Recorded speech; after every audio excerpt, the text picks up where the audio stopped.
Te escucha bien, Julio. Bueno, me voy a ubicar yo entonces. Bueno, ¿me escuchan todos bien? Perfecto, Julio, se te escucha bien. Bueno, primera noticia, primera novedad que les voy a dar. Tenemos fecha. Me pasó el secretario de Asuntos Académicos, el doctor Mariano Begue, y la fecha es el día 15 de julio, fecha de economía política, perdón, de economía y finanzas, recuperatorio a la semana.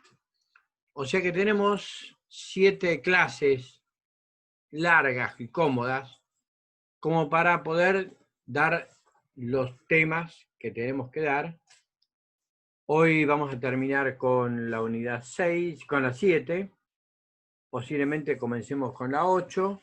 El miércoles Leandro va a dar toda la parte de recursos y con los diferentes tipos de tributos, impuestos, tasas y contribuciones. Si yo no termino hoy con la unidad 8, sería el lunes cuando terminara, y ya comenzaríamos con la unidad 12.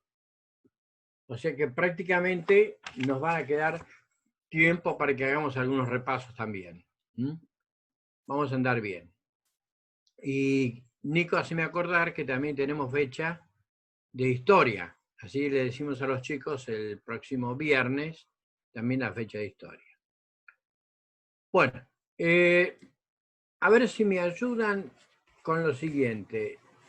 Me parece que habíamos terminado con inflación, que habíamos visto todo esto y que habíamos empezado a hablar del crecimiento y desarrollo, pero no recuerdo si habíamos empezado o lo habíamos terminado. A ver, alguno de los chicos que se acuerde. Profe, en el chat preguntaron qué bolillas van a entrar en el examen. Todo lo que queda. O sea, sector externo, economía monetaria, o sea, la 5, la 6, la 7, la 8, 9 y 10 no, porque ya entraron en el primer parcial. Y luego la 11, 12 y 13. Todo. Y terminamos con la materia. Pero tenemos tiempo de sobra para poder terminar, ¿eh? Bueno, alguno que me recuerde, si no, arranco de crecimiento y desarrollo.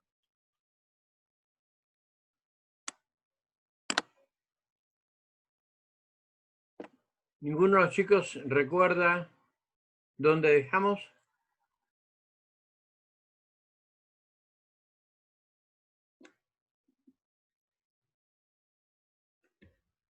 Acá dice en el chat que vieron los conceptos. O sea, empezamos a conversar sobre crecimiento y desarrollo.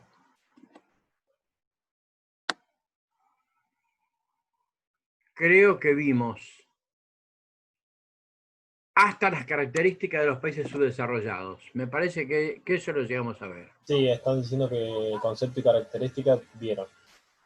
Bien, perfecto. Entonces vamos a continuar con los determinantes del crecimiento. Muy bien.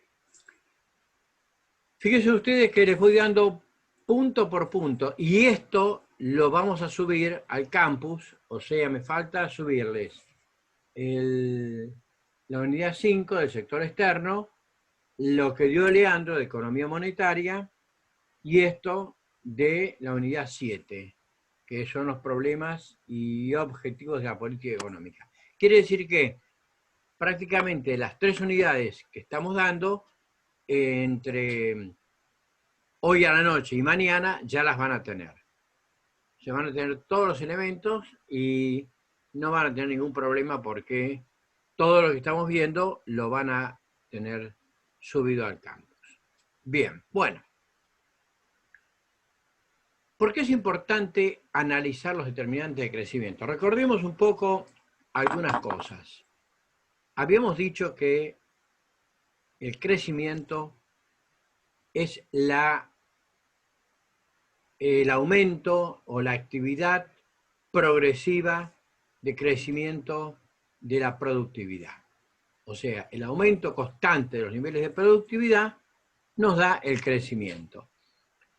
En cambio, el desarrollo es un proceso de transformación social, es un proceso que tiene que ver con mayor tecnología, mejor distribución del ingreso.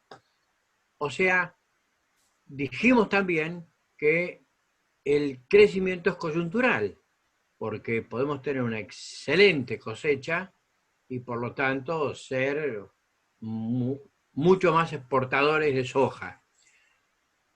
Pero el problema no es el crecimiento, el problema es el desarrollo, ser un país desarrollado.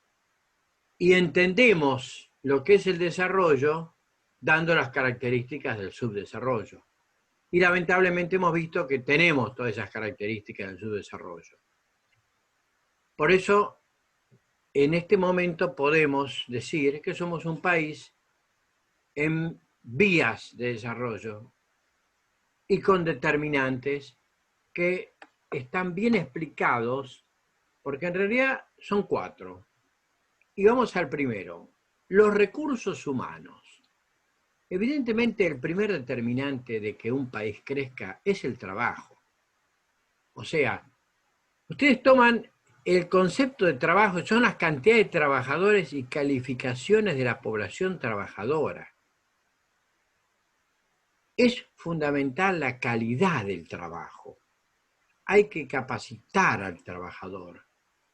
Hay que ponerlo a la altura de las circunstancias del momento que se vive. Y capacitar al trabajador significa pagarle cursos para que todo lo que él haga redunde en beneficio de la empresa, en beneficio de la productividad de la empresa. Y normalmente esos cursos se dan en horarios de trabajo, porque si usted lo obliga a que haga esos cursos fuera de esos horarios, le tiene que pagar horas extras, porque tiene derecho el trabajador a su descanso. Ya ha estado trabajando y si se capacita o lo hacen capacitar, incorpora además un esfuerzo intelectual muy importante. Bien, entonces, en primer lugar, determinante de crecimiento de los recursos humanos. En segundo lugar, la formación de capital. Hay que lograr formar el capital. Y el capital físico comprende todo lo que realiza la actividad privada, fábricas, equipos, maquinarias, y lo que realiza el Estado. O sea, cuando el artículo 75, inciso 8, nos dice fijar anualmente, conforme a las disposiciones del inciso segundo de este artículo, el presupuesto de gastos y cálculo de recursos que comprenden los gastos operativos y también las inversiones públicas, lo que está queriendo decir el presupuesto es que todos los años hay que invertir, hay que utilizar el saldo exportador que durante mucho tiempo tuvimos un superávit en la balanza comercial, ese saldo exportador hay que volcarlo para mejorar todo el sistema de infraestructura. Bien, entonces, lo realizado por la actividad privada y lo realizado por el Estado. Rutas, autopistas, aeropuertos, hospitales. Fíjese que este tema, bendita pandemia, que no sabemos hasta dónde va a ir. Recién estaba escuchando que volvemos a la fase 1 o se van a extremar todavía más las medidas. ¿Todo por qué? Porque tenemos un sistema, hasta ahora veníamos teniendo un sistema sanitario realmente deficitario. Entonces es una carrera contra el tiempo, poder tener la cantidad de camas como para poder absorber la cantidad de gente infectada. Por lo tanto, hacer hospitales es generar inversiones. Hacer hospitales es prever situaciones que se puedan repetir. Bueno, de hecho, en China nuevamente volvió, en Nueva Zelanda hay rebrotes. Bueno, tenemos que estar preparados para todo eso. Entonces, rutas, autopistas, aeropuertos, hospitales, universidades.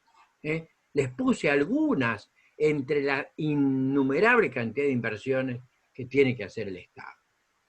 En tercer lugar, los recursos naturales, porque no cabe duda de que es un determinante fundamental del crecimiento que nosotros podamos ampliar nuestras zonas de cultivo, la tierra cultivable, que podamos explotar el petróleo, que podamos extraerlo y que a la par de eso podamos refinarlo. El agua, tenemos la cuenca hídrica más grande del mundo. Minerales. Del otro lado de la cordillera, en Chile, se realizan convenios con empresas extranjeras para que vengan y saquen y exploten todo el riquísimo mineral que tiene Chile. Y lo que nosotros tenemos de nuestro lado está prácticamente en una fase 2 de la fase 10. O sea, tenemos que realizar inversiones para poder lograr mayor explotación de nuestro patrimonio mineral. La pesca. Tenemos que seguir corriendo a los barcos que están pescando en la milla 200, en la 199, para que la pesca sea un recurso como en su momento fue. Yo por eso hice hincapié cuando hablamos la vez pasada que conversamos sobre los recursos, el sector primario, el sector secundario, el sector terciario. Les hablé de la pesca como uno de los aspectos más importantes. Tenemos que proteger nuestra riqueza histícola. Tenemos que ser los argentinos los que explotamos la pesca. No venir barcos extranjeros y llevarse nuestro patrimonio de pesca, nuestro patrimonio histícola. Todo esto forma parte del crecimiento. Y en cuarto lugar, y no es menor el tema, es muy importante, porque como ahí le pongo, es el más relevante de los determinantes de crecimiento, la tecnología. Fíjense ustedes que Muchoni y Becker hablan de la perspectiva histórica y dicen que entre los más relevantes de los inventos que incrementaron la productividad, tenemos la máquina a vapor. Cuando se fabricó la máquina a vapor y se aplicó a los barcos, se aplicó al ferrocarril, no cabe duda que los países empezaron a crecer y a desarrollarse, pero sobre todo empezaron con niveles de crecimiento muy grandes. La generación de electricidad no era lo mismo, obviamente, llenar de velas un salón, una casa, un centro de reunión, o cuando salió el gas. En Estados Unidos había lámparas de gas, en Europa también. Cuando surgió la electricidad, todo eso se incorporó también a la producción. Fíjense que la revolución industrial en Gran Bretaña es la aplicación del vapor y de la electricidad. El motor de combustión interna, empiezan a aparecer los automóviles, los aviones, comienzan a desarrollarse hasta, le podría decir, camiones, todo lo que tiene que ver maquinarias, fábricas, con el motor de combustión interna, el avión y la televisión. Y en la era moderna, la microelectrónica, la informática y la biotecnología. mire usted si la tecnología no es fundamental como un determinante del crecimiento de un país. Ni hablar. Bien, por ahí el programa les habla del corto y el largo plazo. Esto tiene importancia, pero fíjense que les puse lo esencial. Cuando el crecimiento tiene lugar en el corto plazo, está provocado por las variaciones en la demanda agregada. O sea, aumenta un poquitito la demanda y el sistema tiene que satisfacer esa demanda a través fundamentalmente de mayor cantidad de trabajadores, a través de fundamentalmente los efectos que tiene el ingreso disponible cuando determina que si la inversión depende del ingreso, es inducida y si no depende es autónoma, o sea, estamos hablando del corto plazo. Precisamente John Maynard Keynes escribe su obra en 1936 para salir de la depresión, para que los países puedan empezar en la curva de la recuperación. O sea, le da una fórmula de corto plazo. Y cuando le preguntaron, ¿y por qué el corto plazo y no el del largo? Porque en el largo plazo estamos todos muertos, decía Keynes. Entonces, el corto plazo es muy importante para que empecemos a salir. En nuestro país hay que concentrarse en el corto plazo. Ahora, cuando tiene lugar el largo plazo, lo que determina ese largo plazo son las oscilaciones en la oferta agregada. O sea, es lo que el sistema le va a ofrecer. Y ese sistema le va a ofrecer por el incremento de lo que acabamos de ver recién, de esos 4 aspectos, de esos 4 determinantes. O sea, por el incremento de los recursos naturales, del capital, del trabajo y de la tecnología. Muy bien. El programa continúa hablándonos de la renta, la distribución de la renta, lo que antes se conocía como la distribución, o mejor dicho, el equilibrio del sistema económico. Entonces, distribución de la renta es ni más ni menos que distribución del ingreso. La torta, y la torta tiene 2 factores que son materiales y 2 factores que son personales. La naturaleza y el capital, factores materiales, y el trabajo y el beneficio de la empresa, factores personales. Cada uno tiene su rédito o tiene su remuneración. La tierra, la renta, el capital, el interés, el trabajo, el salario, que siempre debe ser mínimo, vital y móvil, y por el último lado, el beneficio de la empresa, o sea, la dirección de la empresa le tiene que dar el beneficio. Este es el gran aporte de Alfred Marshall con su escuela neoclásica, porque hasta el momento de Adam Smith, del liberalismo, existían 3 factores. Había 2 materiales, por supuesto, la naturaleza y el capital, y el único personal era el trabajo. Bien.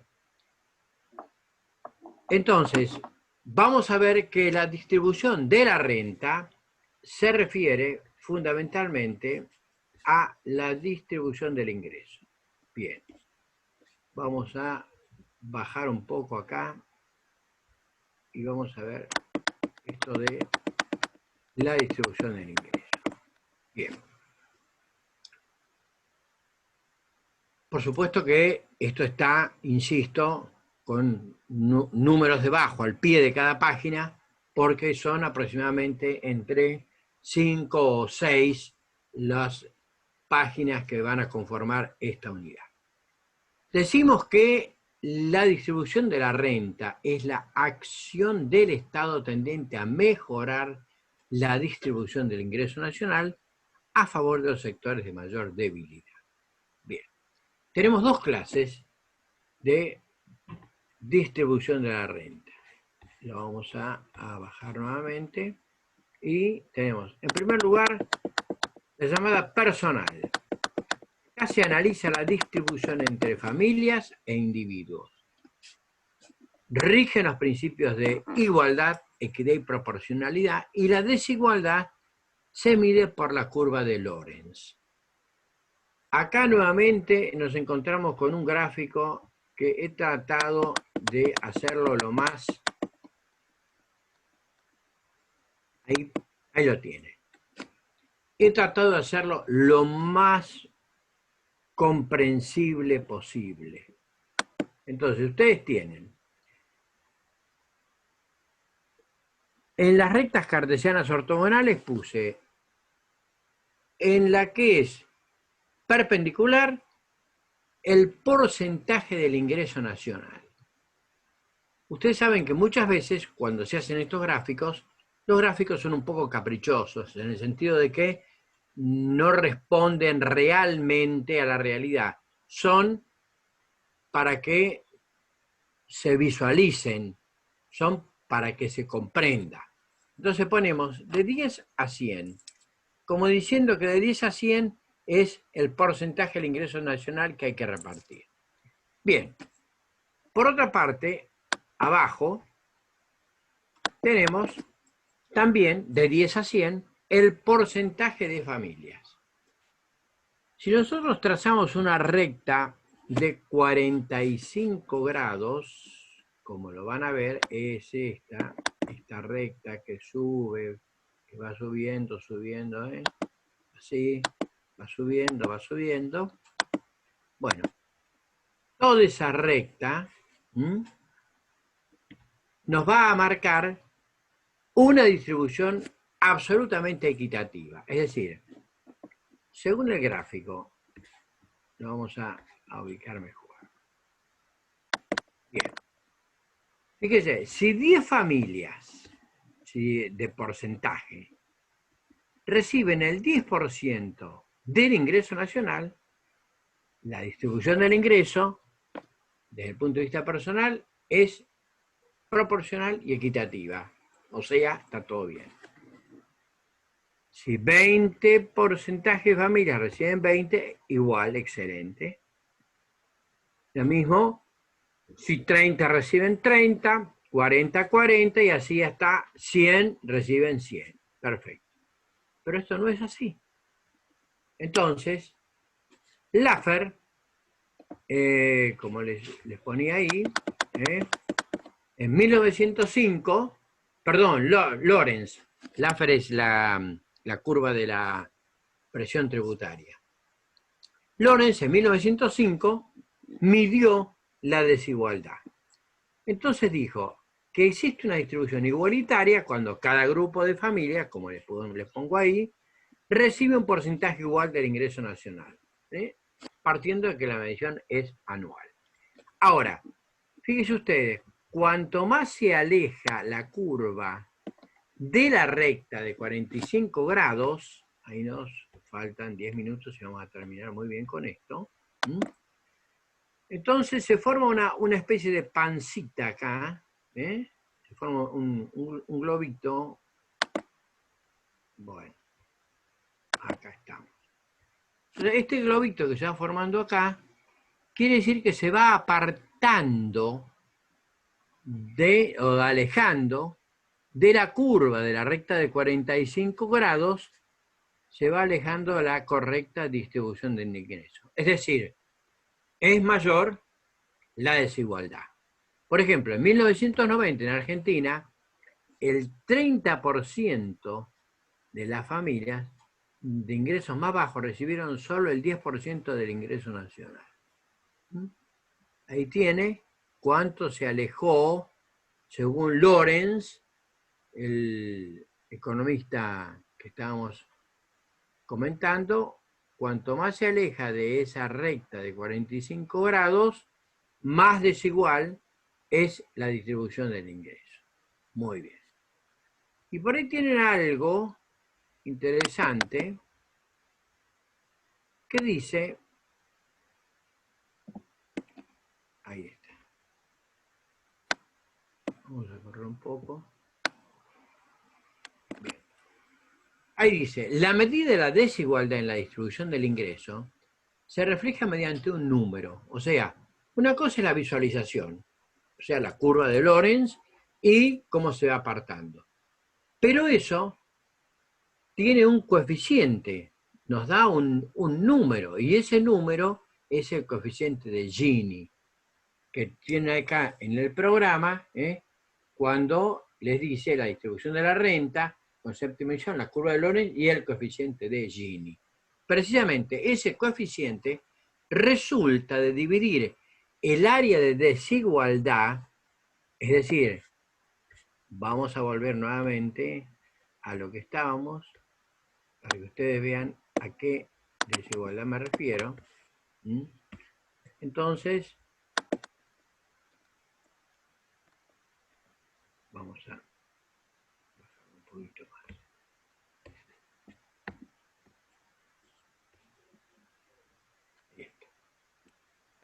Fíjense, ustedes tienen acá un triángulo. Ese triángulo está marcado por el 0, acá el concepto de proporción y la letra A. Ese triángulo que está ahí, yo se los pongo como el triángulo 0 porcentual y la letra A que recién vimos. Entonces, si dividimos el área de desigualdad, es decir, el triángulo ese, y nos da un índice próximo a 0, pues entonces eso nos va a indicar, vamos a volver otra vez acá, bien, nos va a indicar una distribución muy igualitaria. Pero si se empieza a computar, o sea, si el índice es próximo a 0, si ese cálculo nos da 0, la distribución es igualitaria. Pero si se empieza a computar a partir del número 1, la distribución será desigual. Esto es un tema muy contable, es un tema que le gusta mucho a los contadores. Este programa no lo hizo Furundarena, este programa lo hicieron los contadores y pusieron esto. Bueno, yo se los doy porque está en el programa, pero no se preocupen ni se embarullen con el coeficiente de Gini, porque en realidad lo que tiene que decir es muy sencillo, que es un número que finalmente mide la desigualdad en el ingreso o distribución de la renta, al tal punto que si ese coeficiente está cercano al 0 o en 0, la distribución es igualitaria y equitativa. Pero si se va acercando a 1 y luego sigue 2, 3, 4, etc., entonces la distribución es totalmente desigual. Ese es el objetivo de haber puesto eso ahí en el programa. Muy bien. Nos quedan 5 minutos y en estos 5 minutos vamos a hablar y terminar con la distribución funcional de la renta. La distribución funcional se refiere al reparto del ingreso nacional entre los factores de la producción. O sea, es el reparto de la torta. La torta tiene 4 partes, pero esas 4 partes, yo generalmente se las muestro, pero si la dividimos en 4, tendríamos 25, 25, 25, 25. O sea, sería una distribución demasiado arbitraria. La realidad es que, siempre digo lo mismo, cada sector de la producción debe recibir en proporción a lo que aporta al proceso productivo. Y quien más aporta al proceso productivo, no cabe ninguna duda que es el trabajo. Entonces, a la tierra, que es la primera o el primero de los factores materiales, le vamos a dar un 15%. Al capital le vamos a dar un interés del 30% porque se terminaron las épocas de los mecenas, acá no existe el Lorenzo de Medici ni el Cosme de Medici, acá el que pone la plata es para hacerse una diferencia. Bien, después a la empresa le vamos a dar de beneficio un 15%. Pero al trabajador le vamos a dar un 40% en la distribución del ingreso, porque es equitativo que recibe ese 40%. ¿Y cómo lo va a recibir? ¿Con aumento de sueldo? No, con el Estado que se haga cargo de lo que en este momento se le hace pagar al trabajador, con una salud pública muy buena y eficiente, de modo que vaya a los salones, a los hospitales públicos, no tenga que ir a las clínicas privadas, y no tengo nada en contra de la medicina privada, pero estoy hablando de una correcta distribución, una educación pública y no tener que ir a pagar a universidades privadas, y lo mismo con el colegio secundario y la primaria, tener una justicia que sea gratuita y no tener que pagar altísimas tasas de justicia para poder litigar, y sobre todo y fundamentalmente tener seguridad. ¿Eh? La seguridad que se refiere a que nos cuide el Estado, a que el Poder Ejecutivo y el Poder Legislativo sean verdaderos paladines de una sociedad de bienestar, o sea, de un estado de bienestar. Eso es un reparto adecuado del ingreso nacional. Lamentablemente, eso no lo tenemos en los países subdesarrollados. Entonces, la mala distribución del ingreso determina que el crecimiento se vaya retrasando, que el crecimiento se vaya contrayendo y que, lamentablemente, no despeguemos nunca y no seamos el país desarrollado que queremos ser. Bien, queda 1 minuto y medio, vamos a parar acá porque voy a hablar después del desempleo y vamos a terminar luego de, acá lo tenemos al desempleo, vamos a hablar del desempleo y es poquito, fíjese, es esto y ahí terminó. Y una vez que terminamos con el desempleo, ya dimos por finalizada la unidad 7 y ya comenzamos con la 8, que es el papel del Estado en la economía. Bien, quedando 1 minuto, entonces vamos a hacer un alto de unos 6 minutos para tomar un café y continuamos. Nico, yo no sé si te di posibilidades de que grabaras. Sí, sí, la estuve grabando. Bueno, en buena hora, no me acordaba. Te pido que siempre me hagas acordar. Bueno, cortamos acá entonces y entre 5 y 6 minutos retomamos. Dale, dale, perfecto, Julio, nos vemos en unos minutos. Como siempre, muchas gracias, Nico, por tu colaboración. De nada.